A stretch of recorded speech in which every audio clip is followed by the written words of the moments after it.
Welcome back, folks, to another Beating 42 episode. This week, talking about round 10 Magic Round. How are you, Beav? Did you get to see many games? Yeah, I got to see them all. Geez, it looked like a good event, So, I really wish I was in Brizzy. If I was, it probably would have been worth heading out for a couple of games and a few schooners at the Caxton, right? But one day we'll have to do that, mate. Yeah, we will. We will. Look, and if I had any friends, I probably would have gone down there. But as it turns out, pretty happy I didn't in the end. Fork out my 150 to get to the stadium and watch three what I would consider pretty substandard games. And it all stems from this new rule, well, not new rule, but the new way that they're adjudicating it, and the sin bins and send-offs. What do you think about it all, mate? Well, I think they screwed the weekend, right? Because how can you go from where they were before to what happened last weekend? 3 send-offs on the weekend, just crazy stuff. And people say, oh, they would have been send-offs in any era. Bullshit, right? Yeah. Bullshit. So just screwed games and screwed, certainly any chance that the Dragons and the Titans had. The Raiders got a bit lucky because it happened late in the game. But in this game, the speed of the game, if you lose a player, inside the first half, there's zero chance you're going to be able to hold on in the second half, right? So, yeah, and look, I agree. And while I think they went way over the top with some of the high shots, I'm all on board for 2 or 3 repeat professional ruck infringements to slow the game down. And leg pulls and things like that. Get them off for 10 minutes, they will stop that in a heartbeat. But while I say that, in the same breath, it just scares me a little bit that the speed of the game's so fast now that we're turning into the under-20s comp where it's not about defense anymore. It's just about scoring 40 points each. And to me, that's not great footy. No, I agree. And Volandis seems to think that this is the way forward because he has to protect from concussion litigation. Come on, I don't agree with that. I think we went too far last week, and it's typical. A few years ago, there was a game, I think, of the Sharks playing Melbourne, and there was like 25 penalties blown in the game because they wanted to get more penalties, right? So it was like a pendulum that just swings too far to the other side. And that's what happened on the weekend. And they want to fix it up because otherwise, a lot of people will say, look, this isn't a game that I want to watch, right? No, I don't want to watch 13-12, right? You know that it's going to be a blowout. Yeah. That's not totally on the players to fix, right? So some of them are, but, things like Lachlan Burr on Tedesco, that was ridiculous that the guy got sin bin for that, right? So... a shot that comes up off the ball.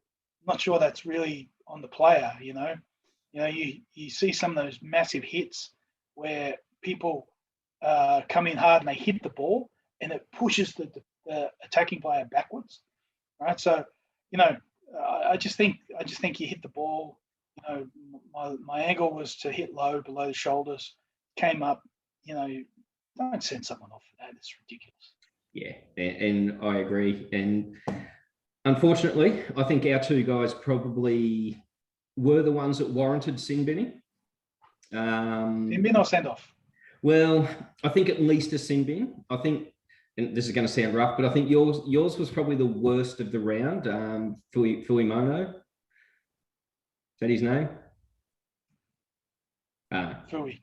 Yeah, Fui. Hong Kong Fui. So, look, he hit Pappenhausen. I don't think it was late, but he definitely had a bit of a swinging motion that got him. And, look, it did knock him. And my guy come running in. He was offside. Lazy arm. Didn't even cut the skin on a custard on Toto. But to me, that was definitely a sin bin. But the rest were just all penalties at worst.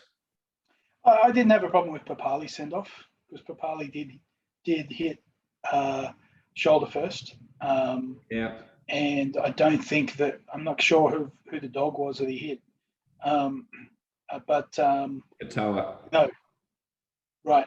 that was, I thought that was, certainly worthy of further attention. So, look, you know what the problem is it consistent, right? Are they going to make it consistent? And you know what I mean? The Dragons are missing 4 with suspension for next week. Dufty's injured, right? You got 5 of your top 30. They're going to have to increase it to a top 50 so that there's enough players who can be named every week, right? So, and that's not what they want to see, right? I don't want to see that, right? So, I watch this game because it's a tough game, right? And you love to see the hits, you love to see the physicality, the stuff that you were too scared to do yourself, right? But it's in danger if they're going to take that out of the game, right? So look at the coaches' reactions. So many of the coaches are saying, well, Ricky saying, well, I'll have to recruit different players if that's the game they want. Trent Barrett saying, well, I'll turn it into OzTag, right? So, then they were both in the same game, right? One benefited from the send-offs, and they still came up with those conclusions, right? So, anyway, we'll see what happens this week. Hopefully they rein it back in and it's not as crazy. Yeah, and look, they have to, and let's hope it doesn't turn into the NFL where we've got offensive and defensive teams and all that sort of stuff, because you need that many players to get through a game. But the knock-on effect from all of this is how busy the judicial system was on Monday. And I've got another beef with all of this about how so many of those were sin bins, and then they only end up with fines. Now, I'm still bitching about Fafita getting 2 weeks for his. And when you look at Leota and Tupanua, and they only end up with fines, I'm just still left scratching my head how this works. Yeah, the difference between, basically you're up for a 2-week suspension for a grade 2 or a fine for a grade 1 just doesn't make sense to me, right? So 2 weeks if you can test it, which I think happened with Fafita, right? So he could have taken the penalty and only taken 1 week, right, to get a discount. But, how many guys are going to get discounts in the future if this is the way it's going to be policed? It'll be, Josh Maguire, 3-week charge becomes 5 because you're a grub, right? So that'll be everyone in the league soon. Yeah. So dangerous times. Yeah, it is indeed. It is indeed. So anyway, we'll move on to some other more positive things. Now, the saga of Reynolds has finally landed, and he's ended up with the Broncos. What do you reckon of that? I'm surprised. I really thought he'd stay in Sydney, but there's obviously something between him and Wayne there, and some magic between the two. And it'd be interesting to see if old Bennett has something to do with the Broncos and had something to do with bringing Reynolds into town, right? So, look, it's good for the Broncos because they are totally rudderless at the moment, right? So, good forward pack, and he'll be a good addition for them moving forward. Yep, and I think so too. I think it's a great signing. I am concerned about his 3rd year of the contract. I think by the time he's 33, it might be questionable whether he's an 800K player. But so far, he's not looking like slowing down. So power to him and good luck.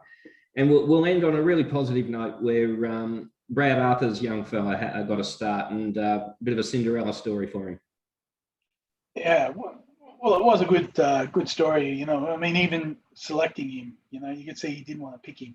The only reason I could think of not picking him was because of his last name, was what Brad was saying, right? And then kid gets a game, scored a good try, and then the old man was cheering and yahooing and teary in the dressing room after the game, which I thought was fantastic, right? So, and just the way that the players responded, to the kid playing and getting a try, was fantastic, right? So, and he looks a decent player. So he's only 18. So, good on the Eels. Good on Brad Arthur. Well done.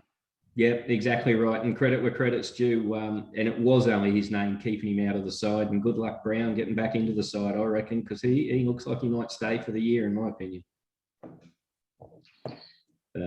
All right then, mate. Well, good chatting to you. A little bit little bit of ups and downs in the round. Let's hope next week's a heap better, and look forward to talking to you about the round 11 game soon, mate.